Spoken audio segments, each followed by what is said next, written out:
Bonjour et bienvenue à cette émission. J'espère que votre début de journée se passe bien, que vous êtes en bonne forme. Entre les deux oreilles, comme dans le reste de votre corps. Et on vous souhaite un bon début de journée avec nous. Merci d'avoir choisi de passer un peu de temps en notre compagnie ce matin. Dans une petite minute, oui, on va parler des deux Michael Spavor, Michael Kovrig, qui sont emprisonnés en Chine. Samedi, ça va faire 1000 jours. Avec deux ex-ambassadeurs, on va parler de ça, mais plus globalement, on va parler du travail diplomatique. Comment ça se passe en coulisses dans une ambassade ou pour des gens qui travaillent dans les services consulaires. Oui, lorsque des ressortissants canadiens sont emprisonnés, mais lors de plein d'autres situations. On fait ça dans une petite minute. On aura un nouveau rendez-vous cette saison, toutes les 2 semaines. On va parler de ce que vous vivez au travail. On va s'attarder au monde du travail qui est en transformation, absolument. Certains diront bouleversement, chamboulement. Alors, on va voir effectivement à chaque 2 semaines comment tout ça s'articule alors qu'on vit encore avec les effets de cette pandémie. Donc, nouveau rendez-vous chaque 2 semaines.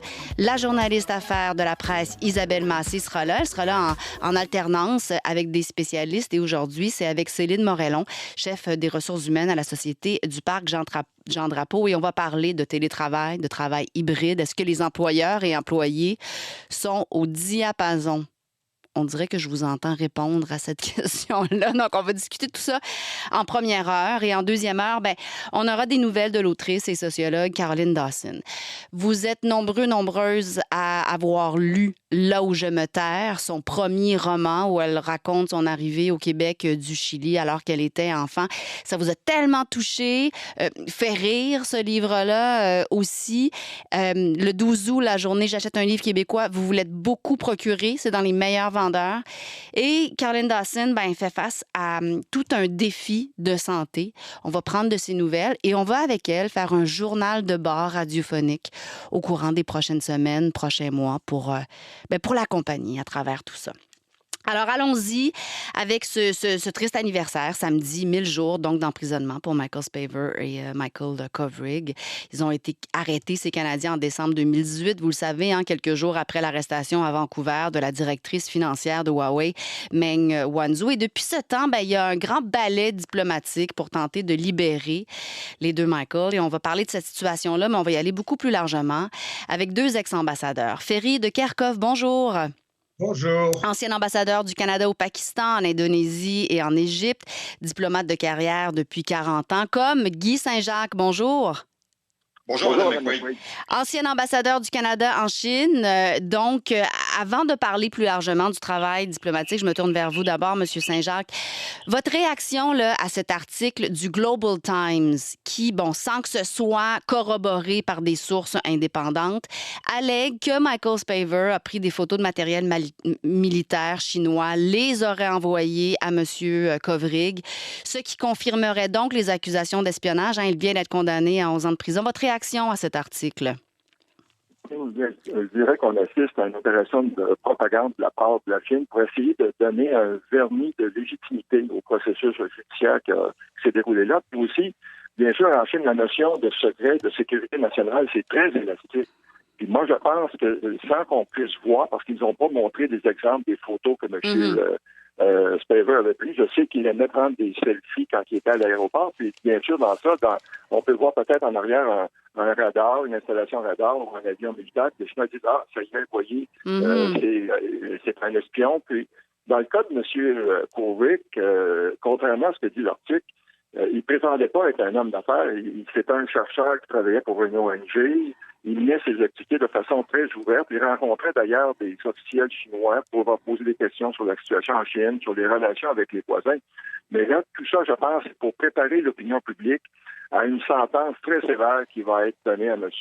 Kovrig en disant qu'il était un maître espion. Puis le dernier point, je dirais, ils disent aussi que c'est des secrets militaires d'un deuxième ordre. Mais encore là, donc, moi, je trouve que ce sont probablement des photos innocentes, puis en l'absence de preuves, c'est difficile de se prononcer là-dessus. Il faut dire que Michael Spavor vient d'être condamné à 11 ans de prison. On attend toujours le verdict pour Michael Kovrig, si je ne me trompe pas. Est-ce que vous voulez ajouter quelque chose, M. de Kerkhove? Moi, je dirais simplement que l'on assiste à non seulement un ballet bien chorégraphié, mais aussi un délitement profond au fond du système international. Vous avez la deuxième plus grande puissance au monde qui a tellement peur de son ombre qu'elle nous sort de la propagande la plus épouvantable. Mais je crois que, comme vous le disiez, comme Guy le disait, le sort de nos deux amis est plutôt mal barré compte tenu de cette espèce de propagande, car de toute façon, les Chinois se foutent comme du quart et du tiers de ce que nous pensons. C'est de la justification, tout en sachant pertinemment bien que c'est un jugement qui est tout à fait inacceptable.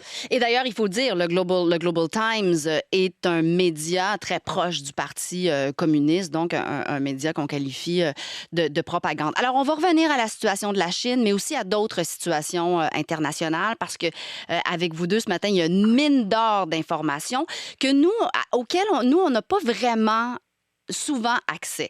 Alors, allons-y avec plus largement. Je suis curieuse de comment on entre dans la vie diplomatique. Parce que je regardais tous les deux votre parcours, vos études. D'un côté, baccalauréat en sciences sociales, spécialisation en économie, maîtrise en sciences politiques de votre côté, M. Le Kerkhove, notamment, ce qui vous a amené à devenir ambassadeur en Indonésie puis en Égypte pendant le printemps arabe, notamment.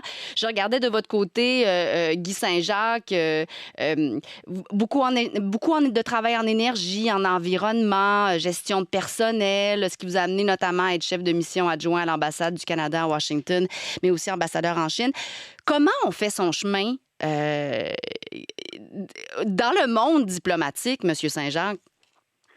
Bien, en fait, le ministère, à la belle époque, recrutait des gens avec des parcours très différents. Bon, bien sûr, beaucoup d'avocats, beaucoup de spécialistes en politique étrangère, mais aussi, il y a une école pour former les diplomates et puis on essaie d'avoir suffisamment de spécialistes pour pouvoir couvrir tous les dossiers. Puis bien sûr, avec le temps, les choses évoluent parce qu'il y a 30 ans ou 40 ans, on parlait peu de terrorisme. Puis maintenant aussi, il y a des sujets comme l'islam où il faut avoir plus d'expertise. Puis, en fait, ensuite, il faut espérer que sa carrière va être une succession d'heureux hasards, qu'on va avoir de bons mentors. Dans mon cas, j'ai travaillé beaucoup avec Raymond Chrétien, qui était mon premier ambassadeur au Zaïre, à Kinshasa. J'ai beaucoup appris de lui. Puis, on acquiert de l'expérience sur le plan de l'expertise. On essaie de développer des expertises. Dans mon cas, ça a été, je dirais, la Chine, les questions d'environnement, de changement climatique, et puis jusqu'à un certain point, les relations avec les États-Unis, parce que j'ai eu 2 affectations aux États-Unis. Et on a essayé d'avoir une formation, une expertise assez globale pour éventuellement aspirer à devenir ambassadeur. Ferry de Kerkhove, est-ce qu'il faut tirer des ficelles politiques? Est-ce qu'il faut non seulement être diplomate de titre, mais aussi l'être dans ses rapports? Je dirais que si je prends simplement mon parcours à moi, je crois que c'est vers l'âge de 12-13 ans, me promenant, parce que n'oubliez pas que je suis belge d'origine, et je me promenais avec mon père tout près d'un bâtiment, il m'a dit que c'est le ministre des Affaires étrangères de Belgique, et je dis tiens, je veux être diplomate. Et puis ensuite, c'est passé un grand nombre d'années, et je suis entré dans la diplomatie canadienne par un hasard absolument unique. J'étais en train de donner un cours à l'Université Laval, quand tout à coup, il y avait un grand brouhaha, et on annonçait que c'est le concours des affaires étrangères. Je suis allé le passer, mais sans véritablement penser que j'allais y arriver. Et puis j'ai été accepté. À l'époque, je disais toujours qu'on recrutait en quantité plus qu'en qualité, parce que c'était une époque où on rentrait à 75 ou 78 candidats, tandis que maintenant, il faut attendre presque 3 ans entre 2 concours s'il y en a. Et donc, ma carrière est assez éclectique, puisque dès le début, j'avais même pas passé une année au ministère qu'on m'a envoyé en Iran pour faire de l'administration. Et vraiment, il n'y a pas eu un parcours très, très bien défini. Il y a eu l'Iran. Bon, ensuite, il y a eu l'OTAN comme conseil économique. Puis, il y a eu Moscou comme chef adjoint de mission, qui était évidemment assez fascinant à l'époque de l'effondrement, juste après l'effondrement de l'Union soviétique. Ensuite, il y a eu le Pakistan, où j'avais été enfant parce que mon père était avec l'opération des Nations Unies au Cachemire. Après ça, il y a eu l'Indonésie et puis finalement l'Égypte où j'avais toujours voulu faire. Donc, si vous voulez dire que j'ai un parcours intelligemment réfléchi, comme disait mon ami Guy, il y a des occasions qui se présentent.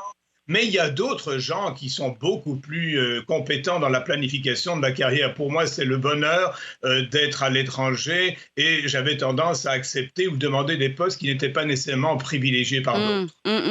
Alors, Guy Saint-Jean, à quoi ressemble l'intérieur d'une ambassade? Qui y travaille? Est-ce que c'est énorme? Évidemment, je présume que ça dépend des pays, là, mais comment ça fonctionne à l'intérieur d'une ambassade?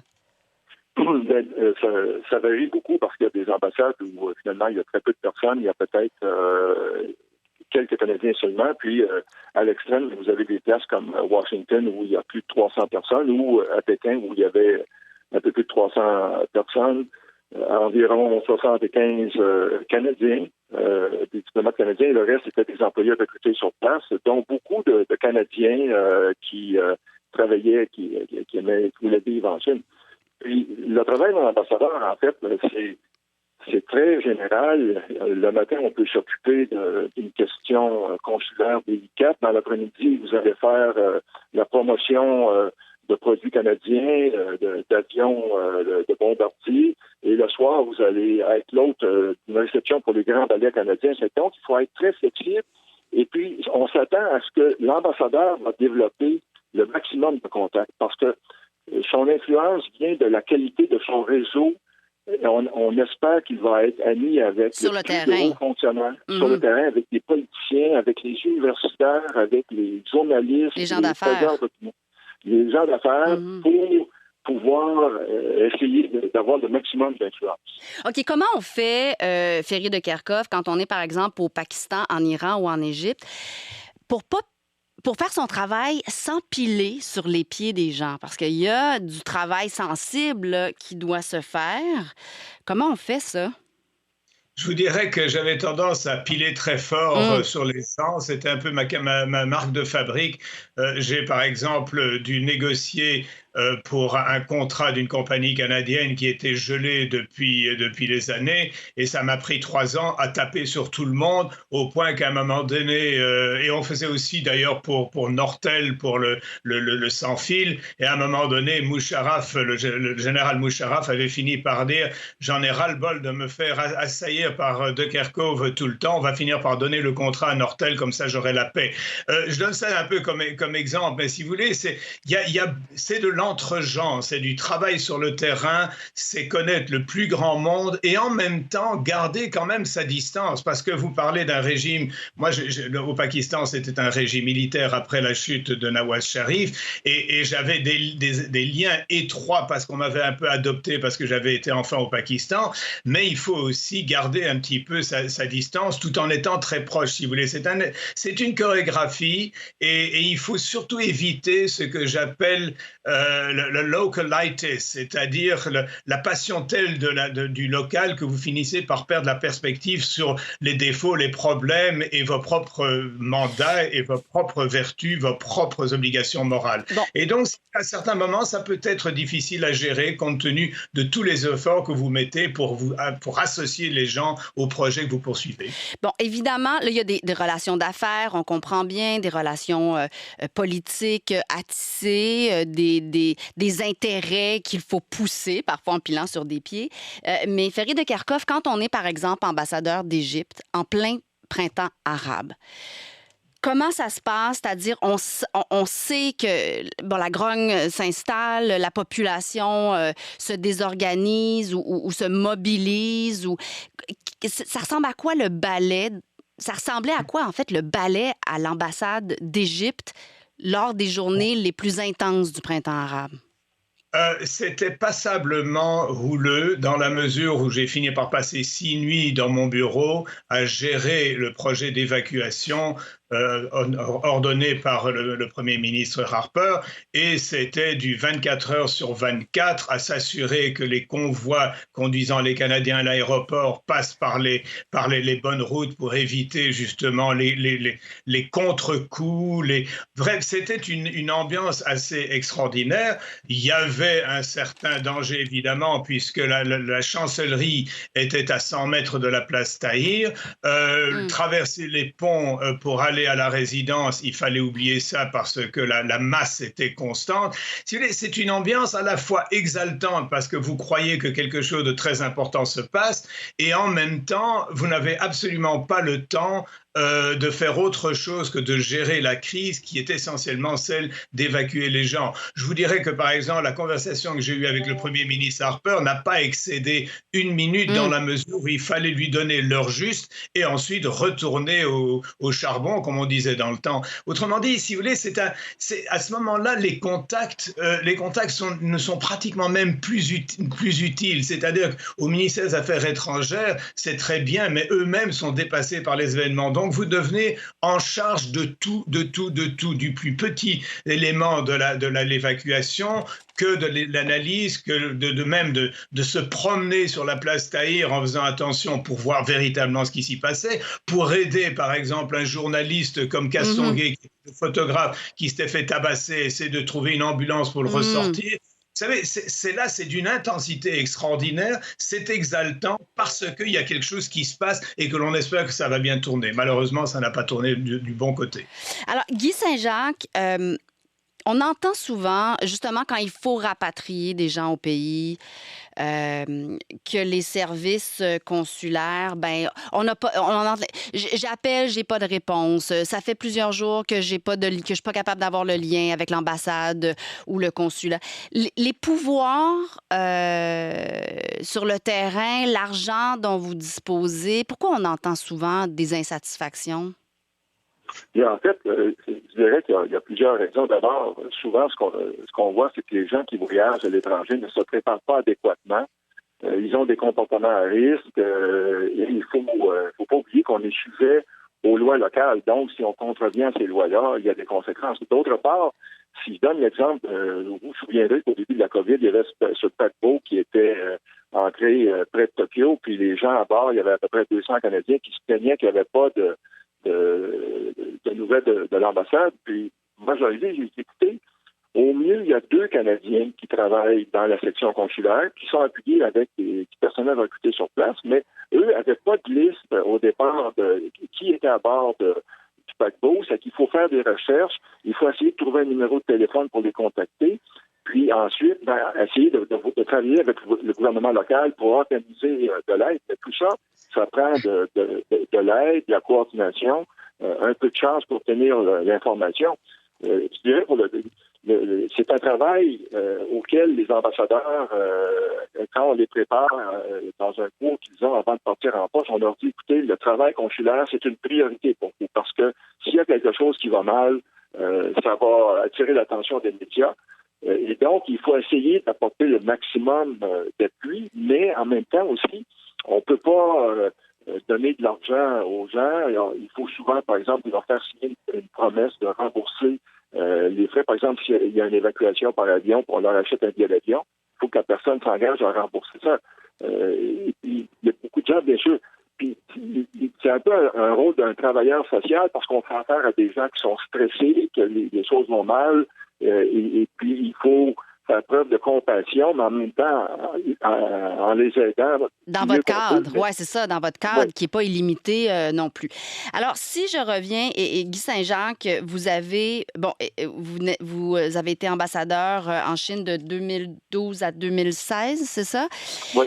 Donc, c'est Dominic Barton qui est l'actuel ambassadeur en Chine, donc qui s'occupe du cas des 2 Michael. Mais vous avez vécu quand même un cas similaire avec Kevin Garrett. Vous avez participé aux négociations et à sa libération 2 ans plus tard, c'était en 2014. Donc, aidez-nous à imaginer, par exemple, quand un ressortissant canadien se fait arrêter dans un pays, qu'est-ce qui se met en branle? Et d'abord, c'est ça, il faut savoir il faut suivre le cadre juridique qui guide les relations consulaires. C'est la Convention de Vienne sur les relations consulaires. Et moi, je me souviens, en Chine, on avait des Canadiens d'origine chinoise qui, malheureusement, étaient entrés en Chine avec leur passeport chinois, ce qui veut dire qu'on n'avait aucun accès à eux parce que, selon la Convention, ils sont considérés comme des citoyens chinois. Puis, d'autre part, l'accord bilatéral qu'on a exige qu'on soit avisé dans un délai de 3 jours au maximum. La détention d'une personne à ce moment-là, dépendant de la nature du cas. Puis aussi, la Chine, c'est un pays qui est très grand, où la personne se trouve. On essaie de voir est-ce que quelqu'un de l'ambassade ou d'un de nos consulats peut aller la rencontrer pour s'assurer de ses conditions, essayer d'en savoir plus sur les accusations. Mais aussi dans le cas de M. Garrett ou des deux Michael, ils ont été détenus pendant 6 mois parce que la loi... Dans un endroit secret, c'est ça? Dans un endroit secret, et ils n'ont pas accès à un avocat. Ils sont soumis à des interrogations qui durent au moins 6 heures par jour. Parfois, ça a lieu la nuit, dans des conditions physiques très difficiles. M. Garrett me disait qu'il était assis sur une chaise très haute, il ne pouvait pas toucher à terre, il avait mal dans le dos après quelques heures, puis cela forçait l'interrogation à continuer. Puis, en fait, on essaie de utiliser la personne pour que la personne soit prête à avouer n'importe quoi. Et donc, le rôle d'une ambassade, c'est de fournir, quand on réussit à avoir accès, c'est de fournir une liste d'avocats, de dire, vous avez à choisir un avocat et de plaider avec les autorités locales pour s'assurer que la personne a un traitement aussi équitable que possible. Mais bien sûr, dans un cas comme la Chine, pour les cas importants, c'est le parti qui dicte la conduite au tribunal. Donc, ils ont 72 heures, les autorités, pour vous avertir qu'un ressortissant canadien a été arrêté. Donc, ils vous le disent, mais vous n'avez pas nécessairement accès à lui avant 6 mois parce que dans les lois chinoises, on peut donc le détenir pendant 6 mois. Mais est-ce que vous pouvez être dans le flou pendant 6 mois et même pas savoir qu'il a été arrêté? En fait, non, ça, ils n'ont pas le droit de faire ça. Okay. Puis en fait, l'accord dit qu'on a le droit d'avoir accès 1 fois par mois. Fait, par exemple, dans le cas de Spivey puis Covert, puis c'était la même chose avec Garrett, on réussissait à avoir accès, c'était limité à 30 minutes 1 fois par mois. Ça faisait dire, vous ne pouvez pas parler de votre cas. Et le but de cette rencontre-là, c'était de s'assurer de la santé psychologique, de la santé physique des personnes, de leur donner des nouvelles, aussi de transmettre les messages à leur famille, les messages qu'ils voulaient transmettre. Mais, bien sûr, on est complètement dans le flou parce qu'on n'avait aucune idée de quelles étaient les accusations, qu'est-ce qu'on reprochait à ces personnes-là. Et puis, bien sûr, à la fin de cette période de 6 mois, le procureur chinois doit décider s'il va porter des accusations formelles. Et or, on sait qu'une fois que vous êtes formellement accusé en Chine, 99% des cas se résolvent par un verdict de culpabilité. Mais il y a 200 ressortissants canadiens en ce moment qui sont détenus en Chine, dont 4 qui sont à risque d'exécution. Et donc, vous ne pouvez pas nécessairement les voir 30 minutes par mois, c'est rien. Mais en plus, à cause du territoire, vous ne pouvez pas nécessairement tous les voir, ce 30 minutes par mois. Ben non, malheureusement, puis en fait, c'est ça, il y en a, il faut faire des choix, puis il faut essayer d'essayer de voir le maximum de personnes, puis de faire un plan pour aller voir chacun au moins une couple de fois par mois, mais pour les cas plus importants, bien sûr, comme ceux actuellement de Covid et Spivey, là, on peut essayer de les voir plus souvent, mais en fait, c'est ça. Si vous consultez l'avis consulaire qui est publié par l'Affaire mondiale pour les voyageurs qui veulent se rendre en Chine, on dit faites attention parce que c'est un pays qui peut détenir des gens de façon arbitraire. Si vous faites des affaires, votre partenaire chinois peut porter des accusations contre vous, avec le résultat que vous ne pourrez pas quitter le pays tant que le cas ne sera pas réglé.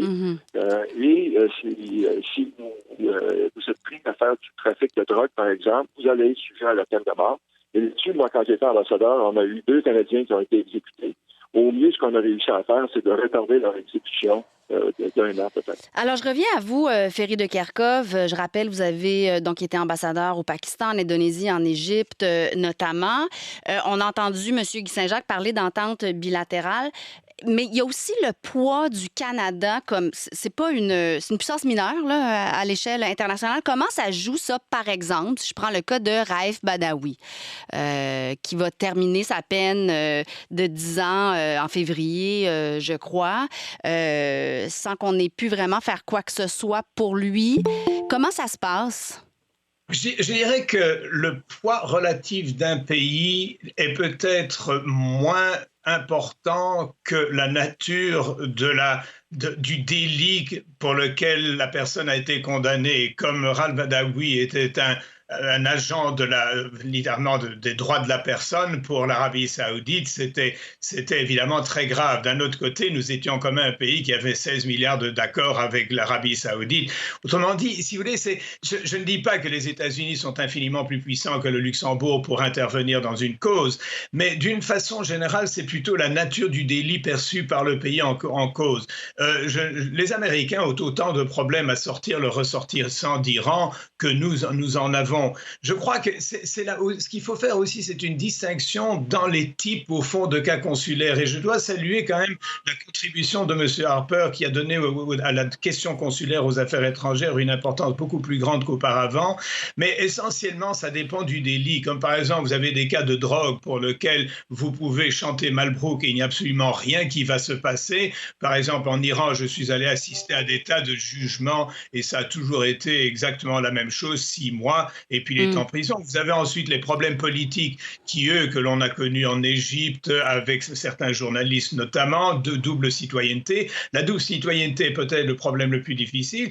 Et vous avez des cas spéciaux, par exemple d'accusation de trahison, pour lequel vous n'avez pratiquement aucune influence. Mais je crois que le Canada, d'une façon générale, dans les dernières, les dernières 10 années, a probablement perdu suffisamment de réputation internationale pour que peut-être, in fine, ça puisse jouer sur la décision ou non d'ouvrir les machines. Mais je pense que Guy a très bien expliqué que dans le cas de la Chine, que ce soit les États-Unis, le Canada ou le Luxembourg, ils ont leur technique, leur méthode, et puis c'est tout. C'est plutôt dans des cas où vous pouvez espérer, comme dans le cas égyptien, dans le cas du journaliste, qu'il y ait des moments de grande célébration où un président donne une amnistie générale à tout un paquet de gens. Et c'est généralement la meilleure façon d'opérer, parce qu'à ce moment-là, vous n'êtes pas en train de passer un jugement, vous n'êtes pas en train de vous battre contre le Canada, vous êtes simplement en train de vous montrer généreux et on efface tabula rasa. Mais là encore, il faut espérer que ça se passe, parce qu'il y a bien des gens qui aimeraient bien avoir une amnistie et qui n'en bénéficieront jamais. Et ça s'applique aussi à des Canadiens dont certains cas même ne peuvent pas même être évoqués en public. Oui, c'est ça. On comprend que le travail est très complexe. Je voudrais qu'on parle d'Afghanistan parce que c'est une situation... Ferry de Kerkhoff, quelle est la situation selon vous sur le terrain en ce moment concernant le travail diplomatique? Je crois que le travail diplomatique en ce qui concerne le Canada est plutôt à zéro dans la mesure où nous avons sorti nos gens. Je crois qu'il y a encore évidemment un processus de travail qui va peut-être être transféré aux Turcs ou aux Tadjiks ou quoi. Je crois que pour l'instant, la situation en Afghanistan est extrêmement floue, mais je crois que on commence à comprendre, et pour moi c'est ce qui est le plus important, on commence à comprendre qu'il faudrait cesser de taxer les talibans de terroristes. Les talibans sont des Afghans, ils ont une perspective différente de la nôtre. Nous abhorrons cette perspective tout à fait archaïque et médiévale, mais d'un autre côté, ils sont au pouvoir, ils vont certainement essayer de se légitimer parce qu'ils ont besoin énormément de l'aide internationale, ce qui fait qu'ils vont probablement déjà entamer certaines négociations avec les États-Unis. Peut-être qu'à un moment donné, nous arriverons aussi à mieux comprendre que les talibans sont des gens horribles, mais qu'il faut gérer avec eux et que nous ayons peut-être faire des échanges, une aide économique en échange de la sortie de pas mal de gens que nous n'avons pas réussi à sortir. Mais la situation est d'un flou extraordinaire pour l'instant.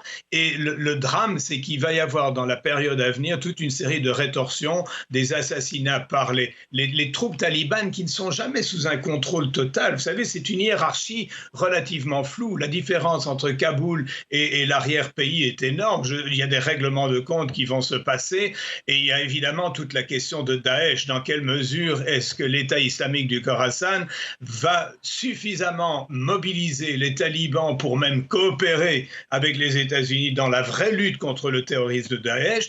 Tout ça est en gestation et je crois que le Canada, un peu comme toujours, sera à la traîne pour déterminer exactement sa politique. Et pendant tout ce temps-là, on peut penser à la population, notamment celle qui travaille dans les ambassades et qui aujourd'hui se retrouve donc comme une cible potentielle des talibans. Ils sont désespérés. Ouais, ils sont désespérés. Je reçois des messages régulièrement de gens parce que j'étais au Pakistan et donc j'étais responsable de l'Afghanistan Et il y a des gens qui me rappellent encore ce que je faisais en 1999 avec eux.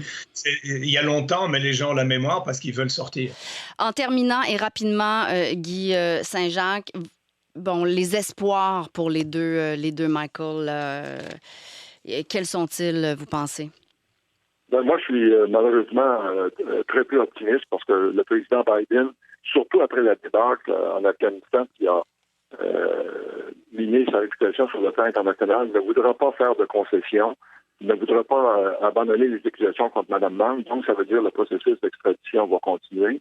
À moins que la juge ne décide que les droits de Mme Mang ont été bafoués lors de son arrestation et qu'elle ordonne qu'elle soit relâchée. Puis ça, on va l'apprendre peut-être en novembre ou décembre, mais je pense que c'est peu probable, ce qui veut dire qu'il faut se préparer à ce qu'elle fasse appel, qu'elle va être au Canada encore dans 3 à 4 ans, et pendant ce temps-là, les deux Michael vont croupir en prison. Et puis, il faudra donc ajuster notre politique avec la Chine en reconnaissant ce côté autoritaire qui est poursuivi par Xi Jinping et essayer de mieux défendre nos intérêts et nos valeurs. Et donc, on attend toujours le verdict concernant Michael Kovrig, alors que Michael Spavor a été condamné à 11 ans de prison, notamment pour espionnage. Et on va suivre tout ça parce que le 21 octobre, la juge de la Colombie-Britannique va donc donner la date où elle rendra ses verdicts. Alors, comme vous avez dit, octobre, novembre, décembre. Ça a été fascinant, captivant, troublant aussi de vous entendre. Ferry de Kerkhoff, Guy Saint-Jacques, merci beaucoup d'avoir été avec nous ce matin. Avec plaisir. Au revoir. Au revoir. Au revoir.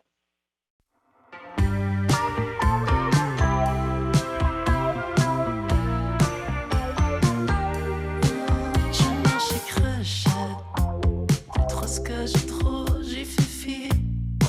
T'y reproches, choisis ton bord, fixe-toi entre toi.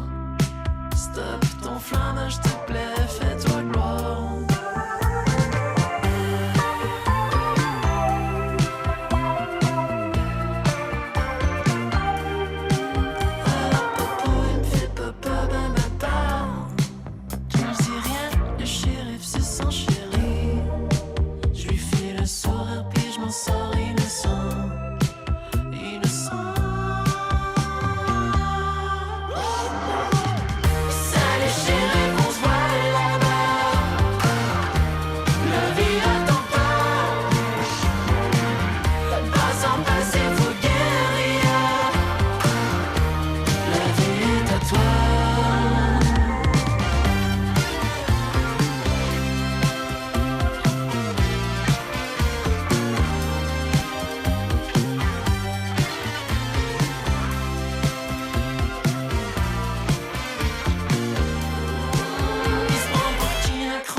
C'est Valence qu'on vient d'entendre qui sera en spectacle au Festival de la Poutine de Drummondville demain au FME à Rouyn-Noranda le 5 septembre et puis un peu partout au Québec dans les prochaines semaines. Valence.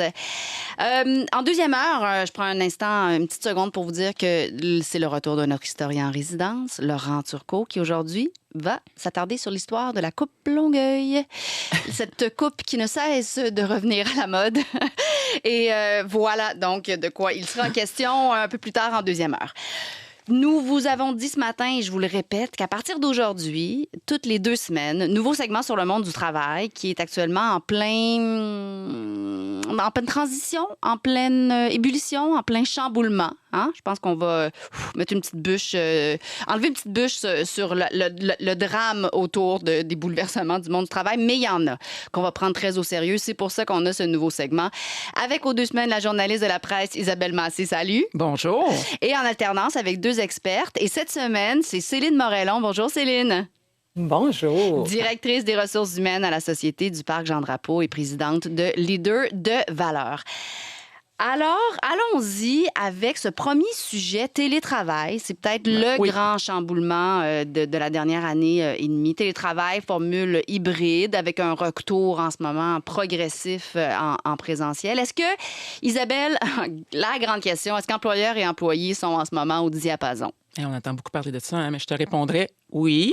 Mais non. Céline aussi, ça va être oui, mais non, je pense tantôt. Non, mais au moins, j'ai des explications. Là, je te laisserai pas comme ça. Là. Écoute, c'est parce que de façon macro-idéologique, les employés et les employeurs, ils sont au même diapason. T'sais, on souhaite un retour en mode hybride. Puis, il faut se comprendre, là, on parle généralement de mode hybride pour les gens dans les bureaux. Là. Ça ne s'applique évidemment pas à des métiers comme des gens sur les chantiers de construction, les infirmières aux patients. Mais il y a un fossé entre ce que pensent les employeurs et les employés. Il y a des enjeux de définition pour 2 mots, d'après moi. Normalité et hybride. Alors, le mot hybride est élastique et le mot normalité, dans le contexte du travail, il n'existe pas ou plus. On parle de nouvelle normalité. Alors, rien ne va revenir exactement comme avant, du moins pas avant des années, et ça dans tous les secteurs. Même si on est obligé d'être en présentiel. Alors, imaginez les bureaux. Alors, premièrement, on a prouvé que c'était très facile de faire du télétravail et de se convertir au télétravail, que ça répondait à des désirs de conciliation travail-famille, que la technologie le permettait aisément, que la productivité y est et que les employés sauvent de l'argent en restant à la maison. Là, évidemment, on parle des populations qui ne sont pas dans une grande précarité parce que le Wi-Fi, c'est des frais, l'équipement mis à jour, mais on comprend en général. Tu sais, on a sauvé beaucoup d'argent. Tu sais, je pense juste dans les vêtements. Tristan, il avait dit il y a quelques mois que on n'achetait plus de bas. Les femmes avaient surtout acheté des hauts pour le travail à cause des Zooms. Alors, aucun employé ne peut oser dire à ses salariés qu'on va revenir comme avant au bureau. Hein. Il y aurait une insurrection, là. Plus sérieusement, dans la mouvance des avantages sociaux, le télétravail, c'est au top depuis 1 an et demi pour bien des gens. Tu sais, avant le mur d'escalade, les lunchs santé au bureau, les vacances illimitées. Alors, surtout en période de pénurie de main-d'œuvre, puis même quand la 4e vague va être chose du passé, on va parler de nouvelle normalité. Deuxièmement, il y a le mot hybride qui est élastique. C'est la réunion d'éléments hybrides, de concepts divers, mais ça ne sous-entend pas un pourcentage fixe. Dans le monde du travail, ça dépend du type d'entreprise hybride, du type d'emploi des gens, de l'espace disponible sur les lieux de travail pour respecter les mesures sanitaires, de la santé financière de l'entreprise. Donc, à mon avis, là, le gouvernement, là, il ne pourrait pas arriver en disant « tout le monde, là, 2 jours, 3 jours. 3 jours au bureau, inventé, 2 jours... Oui. Il faudrait, puis en plus de ça, ces 3 jours-là, il faudrait que ça soit tout en même temps pour une équipe de direction ou une équipe par secteur. Tu sais, j'imagine une réunion, la moitié des gens est en télétravail, puis la moitié des gens est en présentiel. Nous, on fait ça, puis on haït bien ça. Bien, c'est quoi? On est tous devant notre ordinateur, en fait. C'est ça qui arrive. Alors, il n'y a pas de chiffre magique ni de recette magique. C'est plus compliqué qu'il n'y paraît, puis un très grand défi pour les organisations qui doivent jongler avec leur rentabilité, les désirs de leurs employés, la santé mentale et la qualité de vie souhaitée des employés. Alors, Céline Morellon, je vous pose la question, vous aussi, est-ce que... En fait, pourquoi est-ce que employeurs et employés, selon vous, en ce moment, pour compléter ce qu'Isabelle dit, ne sont pas au diapason nécessairement? Bien, merci. En parlant de chiffres, justement, je pense qu'il est nécessaire de faire un petit état des lieux pour bien comprendre l'ampleur du phénomène. Alors, on a un petit problème technique, Céline. Je pense qu'on va... Stéphanie, est-ce qu'on rappelle On rappelle. Alors, on va peut-être tout de suite... On vous revient, Céline. Alors, Isabelle, on va enchaîner peut-être avec la deuxième question qui était pourquoi il y a cette résistance-là si tout le monde s'entend un peu, là, que le télétravail, c'est une bonne chose, pourquoi il y a une résistance? Bien, je pense parce qu'il y a des façons de voir le télétravail de part et d'autre, puis il y a des fausses et bonnes raisons évoquées pour le retour en présentiel. On ne peut jamais généraliser, mais moi, j'ai vu, lu, entendu de fausses et des bonnes raisons évoquées par les directions. J'en ai trouvé 5. Alors, il y a une question d'équité. Ça, c'est une bonne raison. Question d'équité. On veut que personne soit désavantagé. Il y a des postes dans une entreprise qui se prêtent plus au télétravail à première vue. Tu sais, les employés d'une usine, ils peuvent trouver ça injuste. Tu sais, qu'on laisse les gens en télétravail, les gens du bureau administratif. Alors qu'eux, oui. Ils se rendent. Oui. Alors, ce sera à la direction de donner d'autres types d'avantages, selon moi, aux gens en usine. Évidemment, c'est plus facile à dire qu'à faire par moi. Mais il y a cette équité de cette façon-là, là, que c'est peut-être pas un traitement égal pour tout le monde, mais il faut que ce soit équitable. Bien, il faut que la direction montre qu'elle est équitable. Alors, un gestionnaire ne peut surveiller tous les employés en télétravail. Ça, c'est une mauvaise raison, d'après moi. Parce que le téléphone, le Zoom, puis la notion de surveillance aussi. Oui. Puis les indicateurs de rendement existent aussi. Il y a des ministres britanniques, Pénélope, qui ont dit récemment qu'ils doutaient de la productivité de leurs fonctionnaires en télétravail. C'est un petit peu insultant. Alors, ils disaient, on soupçonne que certains n'ont pas dû faire grand-chose. Il est difficile de déterminer qui mérite une promotion dans un tel contexte. Alors, ce qui a fait dire un chroniqueur du Financial Times, si après 15 mois de télétravail, vous avez un doute sur ce que font vos employés et vous trouvez difficile de savoir qui sont les meilleurs, bien, vous êtes au mieux coupable de négligence, au pire coupable de mauvaise gestion. Vous agissez probablement de la même façon en présentiel. Alors, ça, c'est pour quelques fausses ou bonnes raisons. On va y revenir, Isabelle. Alors, voilà, Céline Morellon, vous êtes revenue. Et ça, c'est tellement un exemple parfait de quand ça se passe dans une réunion de travail ou des limites du télétravail, mais ça fait partie des choses avec lesquelles il faut composer. Tu sais que ça fait exprès, c'est une mise en scène qu'on a faite pour bien montrer ce que c'était. Pour illustrer qu'on vit la même chose que vous vivez à la maison, en télétravail parfois. Alors, Céline Morellon, allons-y avec ce fameux diapason-là. Mais en fait, je pense qu'il faut véritablement faire un petit état des lieux pour comprendre l'ampleur du phénomène. Ce qu'il faut se dire, c'est qu'au pic du confinement, là, c'est 41 % des travailleurs qui effectuaient du télétravail, donc, alors qu'ils étaient que 4 % en 2016. Wow, donc, c'est énorme. En février dernier, ça représentait 5 millions de Canadiens, dont 3,1 millions sont des nouveaux télétravailleurs. Donc, les télétravailleurs que j'appelle mes télétravailleurs pandémiques. Et comme le disait Isabelle, c'est que d'un côté, on a 80 à 90 % des nouveaux télétravailleurs qui désirent poursuivre le télétravail, sans compter le fait qu'on a un potentiel d'offrir le télétravail à 43 % de la population active. Mais de l'autre côté, on a un constat assez révélateur que seulement 30 % d'entre eux ont fait la plupart de leurs heures à domicile d'avril 2020 à juin 2021. Donc, très clairement, on a la définition pure que les employeurs ne sont pas tant prêts que ça à offrir le mode de télétravail, alors que les travailleurs, eux, ont démontré leur adaptabilité puis leur capacité à se rendre là. Alors, si on parle de la résistance des employeurs ou de certains employeurs au télétravail, pourquoi? Qu'est-ce qui peut l'expliquer? D'un côté, on pourrait les comprendre, mais je pense que Isabelle l'a bien mentionné, il s'agit surtout de fausses perceptions. Avant, le télétravail, c'était une récompense. C'était assez peu généralisé. À l'époque, c'était déjà un critère de sélection pour les employés, mais on l'offrait pour conserver des employés plus âgés plus longtemps au travail, pour les jeunes, pour la flexibilité, les parents monoparentaux, etc., etc. Mais il n'y a pas si longtemps, j'entendais Diane Gabrielle Tremblay de la TELUC qui expliquait que toutes les études qu'elle a menées et qu'elle a consultées révélaient que dans le fond, c'est les superviseurs qui ont un impact sur l'utilisation du télétravail ou pas, parce qu'eux, ils ne sont pas favorables au télétravail.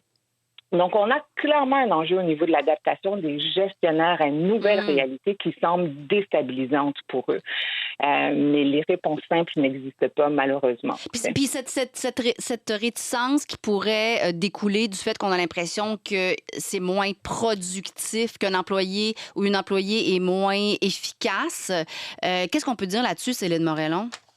Mais en fait, c'est ça qui est bizarre, c'est que 90% des nouveaux télétravailleurs se sentent aussi, sinon plus productifs qu'avant la crise grâce au télétravail.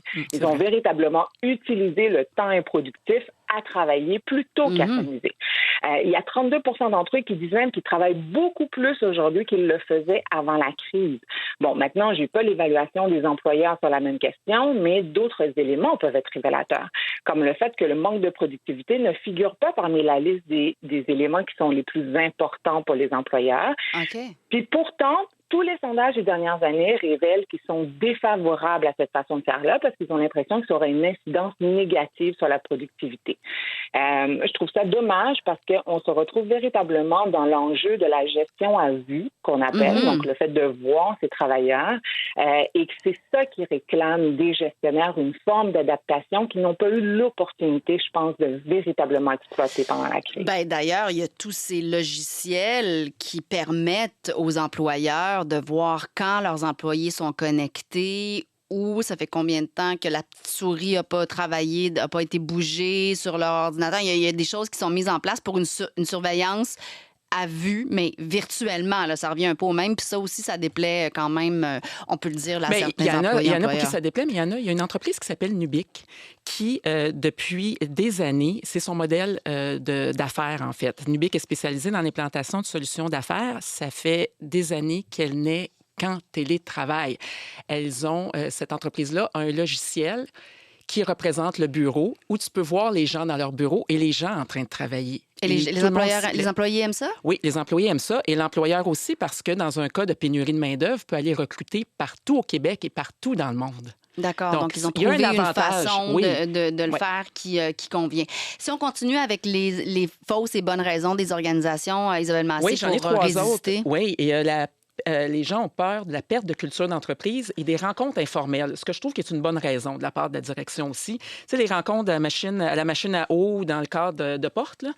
Et là encore, les gestionnaires doivent trouver une autre fonction au bureau ou trouver des moyens de créer de tels moments s'ils ont cette crainte-là, en fait. Là. Notamment pour ce qui est des femmes, on a souvent dit que ces discussions informelles-là, si on les maintenait en télétravail ou à la maison pour s'occuper des enfants ou parce qu'il n'y a pas de place en garderie, peu importe, c'est souvent là que l'avancement permet de se faire dans une compagnie. On crée des liens, on pose des gestes, on montre différents aspects de notre personnalité. Puis si on enlève ça, on se fait voir. Effectivement, ça peut être un frein. Et dans tous les milieux, Pénélope, combien de fois on se dit « Ah, la personne est à côté de moi, c'est toi qui viens avec moi travailler pour tel dossier. » Absolument. Donc, il y a ça aussi. Alors, deux autres raisons. C'est impossible de séparer la vie professionnelle et la vie privée. Ça, c'est une bonne raison, tant pour l'employeur que l'employé. Si les patrons et les gestionnaires montrent l'exemple en ne contactant pas les employés en dehors des heures de bureau, en n'exigeant pas de réponse à 22 heures, le télétravail ou le mode hybride peuvent fonctionner. Cela dit, c'est un équilibre entre les deux. Car depuis 18 mois, il y a bien des salariés qui sont heureux de pouvoir faire leur épicerie n'importe quand, leur lavage, puis leur exercice n'importe quand. Donc, et de se rattraper la fin de semaine, par exemple, pour le travail. Les deux doivent mettre de l'eau dans leur vin. Puis la dernière, c'est que ça coûte cher car tout est en double en hybride. Alors, c'est une bonne et une mauvaise raison. Oui, on peut devoir payer 2 écrans, 2 claviers, 2 souris, un bureau à un employé pour le télétravail. Mais d'un autre côté, l'entreprise va éventuellement résilier son bail, emménager dans des nouveaux locaux. Mais d'un autre côté, elle va être obligée de réaménager. Alors, peu importe ce qu'on fait, il y a un prix à payer. C'est la culture d'entreprise, Céline Morellon, vous êtes aussi d'accord que c'est là l'impact principal de ce réaménagement du travail hybride, là? Mais en fait, définitivement, je pense que tout est à faire de s'adapter puis d'être capable de se réinventer. Puis la difficulté, elle est là. Le télétravail a un impact sur la culture des organisations, donc l'aspect de la responsabilisation, de l'autonomie. On parlait de la gestion à vue tout à l'heure, qui amène les gestionnaires à revoir leur façon de rentrer en communication avec les employés et inversement. Mais il faut se dire que la façon dont on télétravaille depuis 18 mois, c'est un leurre par rapport à la réalité de demain. C'est la pandémie qui nous a obligés à nous mettre en grande majorité en télétravail. Puis la pandémie, ce qu'elle a fait, c'est qu'elle nous a aussi obligés à être à la maison. Et en fait, ce qui fait peur, c'est la liberté que va amener la non-obligation d'être à la maison. Ça aussi, là, ça joue énormément sur la perception des employeurs sur comment ils vont réussir à réguler le temps de travail et le télétravail si finalement, je ne peux pas contrôler aussi ton espace de travail à domicile. Oui, absolument. Donc, c'est une question de contrôle, de nouvelles façons de penser le leadership. Mais ça tombe bien, ça fait des années qu'on se dit qu'il faut repenser le modèle de leadership. Là, on est catapulté dedans. Si, pour les minutes qui restent, Céline Morellon et Isabelle Massé, on parle de repenser, comment on pourrait repenser sainement, globalement, Céline, le retour au travail? Bien, déjà, j'ai un petit peu de difficulté avec la notion même de retour au travail, hein, sachant que techniquement, là, le retour au travail il s'effectue depuis le déconfinement, puis que les télétravailleurs, pour la plupart, ils n'ont jamais arrêté de travailler. Donc, je trouve ça un petit peu fascinant qu'on parle de retour au travail. J'aimerais ça qu'on l'appelle autrement, mais bon, ça, c'est un autre débat. On a récupéré la plupart des emplois perdus pendant la crise, ou presque, puis bien qu'il reste encore plein d'éléments puis d'impact sur l'économie, on vit une transition qui est rempli d'opportunités. Puis je pense qu'on s'enfarge un petit peu là, dans les obstacles par rapport à ça, au lieu d'essayer de repenser un nouveau type de travail, incluant le travail à distance. C'est pour ça, Céline, moi, je pense qu'il faut parler de nouvelle normalité. Là. Bon, il y a plein de néologismes depuis 18 mois. Moi, j'aime bien ce que Isabelle Pouliot, une vice-présidente exécutive de Pomerleau, a dit récemment en conférence. Elle a dit que Pomerleau a, avec son retour en travail hybride, ils vont fonctionner par étapes. Alors, 2 jours par semaine pour commencer, pour voir comment ça se passe, puis après ça, 3 jours par semaine. Et elle a eu, pendant la conférence, cette perle qui résume tout. C'est « Nos plans de retour sont coulés dans le jello ». C'est tellement pour des gens bien qui coulent dit. du béton, Oui. j'adore. Là. C'est tellement bien dit parce qu'il n'y a personne qui sait ce qui va se passer. Il y a le variant Delta, il y a plein d'inconnus. Là, puis il y a des gens qui ne veulent pas retourner aussi. Qu'est-ce qu'on va faire? Puis qui menacent, qui menacent de s'en aller ailleurs. Il y a 33 selon une étude récente des gens qui ont dit qu'ils allaient changer d'emploi si on les obligeait à retourner au bureau. Moi, ça m'intéresse beaucoup de savoir ce que les auditeurs et auditrices pensent. Pénélope, radio-canada.ca, voir un peu où vous vous situez. Est-ce que vous êtes prêt, mais capable aussi de faire preuve de souplesse comme on vous le demande? Est-ce que vous avez l'impression que vos employeurs sont là pour vous suivre, pour vous accompagner là-dedans? Si vous êtes employeur, écrivez-nous aussi pour peut-être des exemples de comment ça fonctionne bien, puis des choses qui chez vous ne fonctionnent pas pour l'instant. Là. On va terminer chaque 2 semaines avec le bon coup d'une entreprise. Je commence avec vous, Céline. Ben moi, j'ai envie de vous parler de Nike puis de Lincoln qui ont proposé une semaine de vacances. De vacances ou de congés, de déconnexion à leurs employés aux sièges sociaux.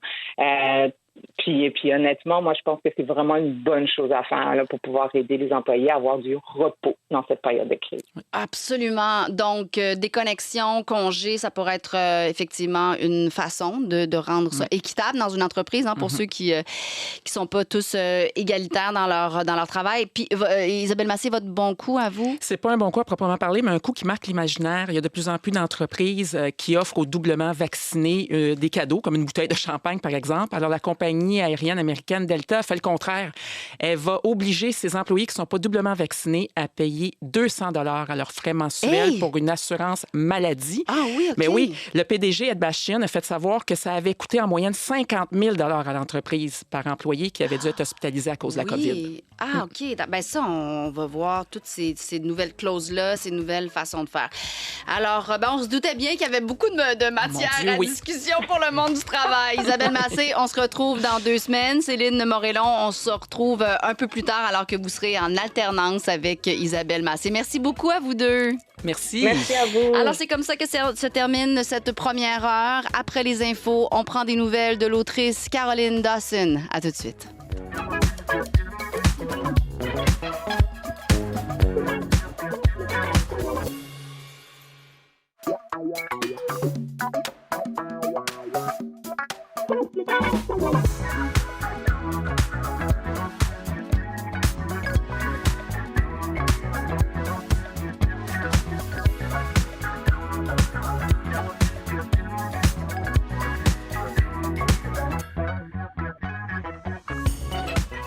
Bienvenue à cette 2e heure d'émission. Pénélope McQuaid avec vous pendant encore 1h30, au cours de laquelle nous aurons un combat des chansons de la rentrée.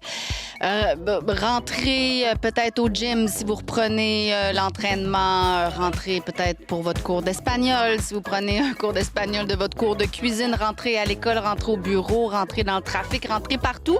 Ça va se faire avec Sébastien Diaz et France d'Amour qui ont vraiment déployé beaucoup d'ingéniosité pour nous trouver des chansons dans toutes ces catégories. On aura aussi avec nous l'autrice, la dramaturge Carole Fréchette, les comédiennes Marie-Thérèse Fortin et Stéphie Mazugna. Peut-être que vous ne connaissez pas encore Stéphie Mazugna, quoiqu'elle a occupé vraiment de très belles scènes théâtrales dans les dernières années. Ça fait pas tellement longtemps qu'elle est sortie de l'École nationale de théâtre. Elles vont nous parler de la pièce Nassara. Nassara qui veut dire le blanc ou la blanche, et c'est ce que Carole Fréchette a entendu souvent. Elle était ravie de l'entendre scander par des enfants alors qu'elle était au Burkina Faso.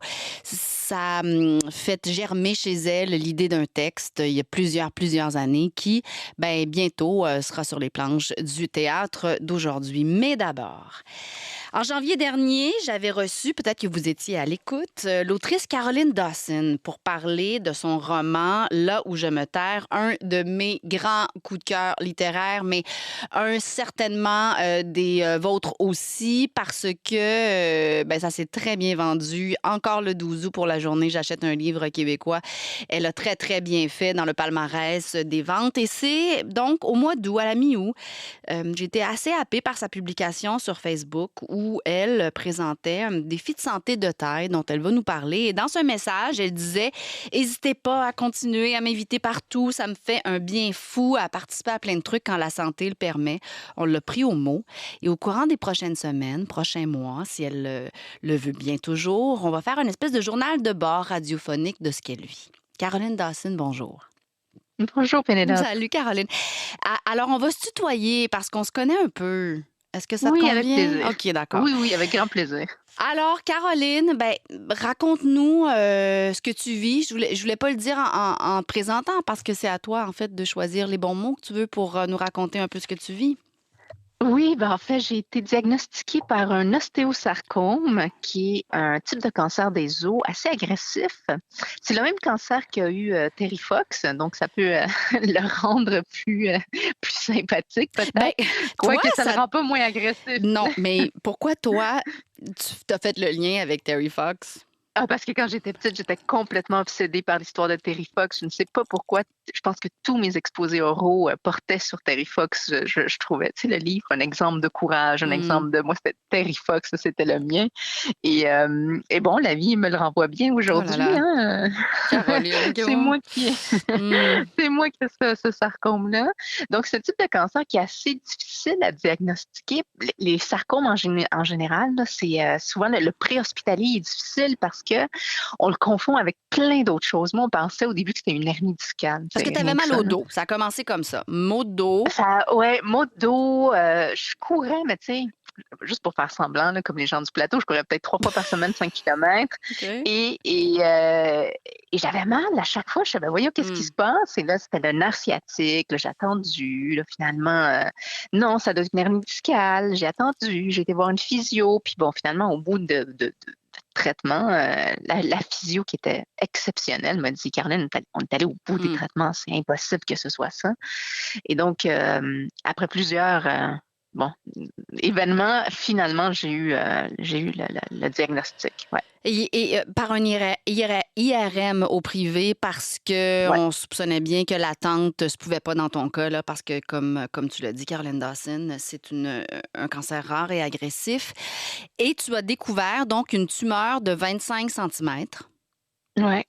C'est énorme. Hein? Oui, c'est énorme. Le médecin, quand il me l'a annoncé, j'ai dit 5 cm. Il dit non, 25. Il dit t'as une bouteille de vin là, dans le bassin. Et moi, je suis pas grande, hein? Je mesure 5 pieds 4. Donc, je suis vraiment pas grande du tout. Donc, quand il m'a dit 25, il m'a montré c'était quoi 25 cm. Je me disais, voyons, il n'y a pas de place. Puis il dit, en effet, il n'y a pas de place. La tumeur prend toute la place. Donc, en ce moment, c'est des cycles de chimiothérapie pour essayer de réduire la tumeur. Puis suite à quoi il devrait y avoir, si tout va bien, une chirurgie. Dans quelques mois. Ouais, pour enlever tout ça et suite à quoi une autre chimiothérapie et là, ben, la chirurgie, elle est très risquée aussi. Pourquoi? Ben, parce qu'il y a beaucoup de nerfs, où il y a le bassin, donc ça pourrait toucher des nerfs à tout jamais. Comme mon nerf sciatique, je sais qu'il est à tout jamais touché. Mais il y a d'autres nerfs qui sont là, tu sais, sur les intestins, la vessie, etc., qui pourraient m'handicaper ou m'invalider, disons, là, pour toujours. Il y a aussi la possibilité que j'ai une amputation. On va essayer de trouver ma jambe, mais c'est pas sûr. Tu sais, donc, c'est pas une chirurgie simple. Quand il me l'a dit, il m'a dit c'est une chirurgie de plus de 36 heures. Donc, l'équipe, elle doit se préparer. Oh, OK. Ouais, ouais, Wow, ouais, ouais. 36 L'équipe doit se... heures. Ouais, ouais, ouais. Donc, C'est pas juste mon marathon, là. C'est le marathon de des l'équipe médecins. hospitalière aussi, là. Ben, de Ouais, toute ouais, ouais, l'équipe, en ouais. fait, oui, parce qu'il n'y a pas juste des médecins Ouais, dans cette équipe-là, ouais. bien entendu. OK. Alors, comment, premièrement, quand tu as entendu le mot cancer, comment, Caroline Dawson, tu as pris ça? Comment tu as pris ça? Sincèrement, là, je suis presque gênée d'en parler parce que j'ai l'impression que la plupart des gens, quand ils sont diagnostiqués d'un cancer, par exemple, surtout les femmes, un cancer du sein, ils trouvent une bosse, ils vont chez le médecin, c'est le couperet tombe, et là, c'est la panique ou l'horreur, et bon, tout.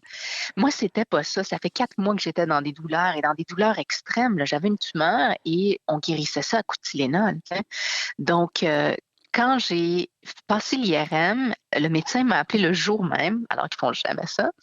Ça Quelques pressait, heures plus donc. tard, en fait. Ouais, il m'a appelé quelques heures plus tard, il m'a dit, il faut que je te voie en urgence demain, absolument. Et donc, je le savais. Tu sais, une fois, il me l'avait pas dit, il pouvait pas me le dire au téléphone, mais Mhm. sa voix était brisée, il dit, viens pas toute seule. Tu sais. Donc, je le savais déjà. Et je dois dire que ce jour-là, ça a été difficile, mais le lendemain, quand il a dit le mot cancer, j'étais soulagée d'être prise en charge par le système hospitalier parce que OK. là, je me disais, mais là, je souffrirai plus comme je souffrais, là, ça se peut Mhm, pas. Là. mhm, C'est mhm. parce que sincèrement, c'était à coup de Tylenol là, qu'on guérissait ça. Donc, on le guérissait pas du tout. Ouais. Donc, je Ton, dirais que c'était calme. Le lendemain, j'étais calme et le calme m'a pas souvent quittée depuis. mais Ouais. ton chum n'était pas là. Il était à Non, mon l'extérieur du chum est en pays à ce Suède. moment-là. Donc, comment ça Il est s'est en Suède. passé? Il est en Suède avec les enfants. Je dirais que ça a été, je sais pas, je veux pas sonner comme ésotérique, mais j'ai l'impression que chaque chose qui arrive est pour une autre. Ça a été bien parce qu'on a pu vivre chacun de notre côté. Lui, il l'a vécu en Suède. Il est entouré de sa famille qu'il n'avait pas vu depuis, tu sais, à cause de la pandémie, là, depuis plus d'1 an et demi. Ses amis, tout le monde était là près de lui à recevoir le coup, donc il a pu être épaulé. Puis quand il est arrivé ici, il est arrivé avec un mindset de OK, je m'occupe de ma femme. Tu sais. Et tandis que moi, j'ai pu, quand le médecin m'a appelé et ne m'avait pas donné mon diagnostic, très juvenilement, j'ai appelé mon petit frère en disant il faut qu'on aille se saouler, puis on est allé boire comme j'ai jamais bu ou à peu près. Et ça a été très cathartique parce qu'après ça, le lendemain, j'étais bien. J'étais au-delà du lendemain de Oui, veille, là, c'est ça que j'étais j'allais bien, dire. j'étais prête. Ouais, OK, d'accord. J'étais prête. Quelque chose s'était Oui, comme j'étais prête. déposé. Ouais, ouais. Avec Là où je me terre, ton roman, Caroline Dawson, ben, j'avais l'impression de connaître ta famille, tu sais, j'avais l'impression de connaître tes Ouais, parents, j'avais l'impression de connaître ouais, tes frères. ouais, Et vous êtes tissés, là, ouais. je le vois bien. Alors, comment ça se vit à travers ta famille? Le fait que mon chum n'ait pas été là, je pense, au début, la première semaine, mettons, ça a aussi aidé beaucoup. La plupart mes premières visites à l'hôpital, c'était sans mon amoureux, puis donc mes frères ont pris sa place. Mes 2 frères étaient là dans la chambre d'hôpital, puis le médecin y arrivait, il dit c'est qui ça? Il voyait 2 messieurs là, alors qu'on a à peine le droit d'avoir quelqu'un en temps de COVID. Puis c'est mes frères, puis bon, ils gardaient la place. Donc j'ai l'impression que ça donne une place plus grande à ma famille que si lui avait été là tout le long. Euh, donc, oui, on est tissé serré. J'ai beaucoup d'aide, énormément. Sincèrement, c'est inestimable. Ma mère est ici à la maison très souvent.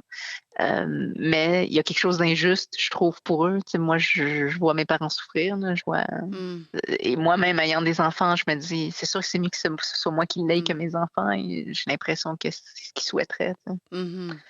Euh, tu as nommé cette publication Facebook la tumeur de 25 centimètres. Tu y as donné un nom, Oui, c'est Goliath. Goliath. Alors ça, je Goliath. me dis, OK, déjà ça dénote de ta personnalité, là, tu sais, on on s'est parlé avant qu'on se parle aujourd'hui, Caroline, pour voir ce qu'on allait faire dans les prochaines semaines, les prochains mois dans ce journal de bord. Puis pourquoi t'avais envie qu'on soit à côté de toi quelque peu pour cette aventure-là? Ou pourquoi tu avais envie d'en parler, de parler aux auditeurs, aux auditrices de ce que tu vis? J'ai l'impression que peut-être de mon point de vue de sociologue, ou je pourrais apporter un point de vue un peu plus philosophique, un petit peu plus sociologique, un petit peu. C'est pas tant la tumeur de Caroline que comment ça se passe, tu sais, avoir un cancer, comment ça se passe avoir un cancer avec une famille, avec 2 enfants, comment ça se passe avoir un cancer avec des parents immigrants, comment ça se passe avoir un cancer dans le milieu hospitalier tel qu'il est aujourd'hui, comment ça se passe avoir un cancer en temps de COVID. Donc, il me semble qu'il y a plein de ficelles à tirer et que je pourrais peut-être en faire quelque chose de beau. Ouais. Est-ce que tu as accepté l'invitation? Parce qu'on se rappelle que dans ton livre, tu racontes les premiers temps que tu es arrivé, quand tu es arrivé à l'hôtel de l'aéroport, quand vous êtes arrivé du Chili, donc tu étais enfant. Vous êtes dans une chambre d'hôtel pas loin de l'aéroport et tu ne parles pas français à ce moment-là et tu découvres Passepartout. Et là, tu as l'impression que Marie-Équelle te parle à toi carrément dans la chambre. Qu'est-ce qu'elle t'a offert, Marie-Équelle, donc Passepartout, à la suite de ton message? Tu veux dire de garder tes enfants? Maintenant? Ah, oui, elle n'arrête pas. Elle est d'une gentillesse incommensurable. Je l'ai vue d'ailleurs, ça fait une semaine, je pense, Marie-Équelle, puis elle m'a rempli d'énergie comme chaque fois que je la vois. Cette femme est devenue une amie. Et sincèrement, c'est toi qui as instillé ça au départ avec notre rencontre téléphonique. Mais cette femme est devenue une amie précieuse que je porte dans mon cœur, sincèrement. Elle m'a écrit d'ailleurs hier ou avant-hier, je ne sais pas trop, puis j'ai pas encore répondu et là je me sens mal. Mais oui. Mais elle t'entend, là, si elle écoute, elle t'entend, là. Donc c'est une partie de la réponse à son message. Alors Caroline, dimanche, il y a une marche qui est organisée pour toi et pour la recherche aussi, parce que c'est une façon d'amasser des dons. Donc ça s'appelle une promenade pour Caro. Donc c'est samedi le 11 septembre, en fait. Donc pas ce samedi, mais l'autre à 9h30. Et toi, tu seras où pour le départ de cette marche? Probablement à l'angle... la marche commence au parc La Bolduc, qui est à l'angle de Berry et... On va donner les détails sur notre site. Berry et Rachel. Et en fait, c'est mes voisines. Ça a commencé avec Frédéric Lambert, que vous devez connaître, là, qui est un habitué de Radio-Canada. Ben oui, absolument. Collaborateur. Qui est mon voisin et un des grands amis de mon chum. Et lui a eu l'idée, parce qu'il y a toutes sortes d'idées, Frédéric. Et il a eu cette idée-là. On fait une marche pour Caro. Mon chum embarque. Les voisines, on est un petit village ici. Là, les voisines embarquent. Là, une ancienne maman du CPE embarque. Et donc, moi, je ne croyais pas. Je disais, OK, vous faites ce que vous voulez. Ils ont tout organisé ça. Là, à cette heure, il y a les policiers qui bloquent la rue. Mais c'est juste pour que je vois les gens que j'aime passer. Puis en même temps, on va accueillir des fonds pour la recherche pour le cancer. On en est à 5 000 quelques dollars, je pense, en quelques peu de temps. On va, Caroline, déposer ça sur notre site web pour que les gens aient les détails de ça. On va se reparler à ton rythme. Je sais que les traitements de chimio sont intenses. Là. Ça frappe et choque pendant quelques jours. Là. Alors, on va y aller à ton rythme. On va, si tu nous permets, de faire partie de ton armada de soutien pendant les prochaines semaines. Avec grand plaisir. Ben, merci, Caroline Dawson. Je te souhaite une magnifique journée. Puis évidemment, je rappelle à tout le monde. Vas-y. Merci pour ta bienveillance. C'est un bonheur. Je suis ravie de te parler, Caroline. Alors, à très bientôt. Merci. Bye-bye. Salut. Et je vous recommande, bien évidemment, chaudement, Là où je me terre, donc, de Caroline Dawson.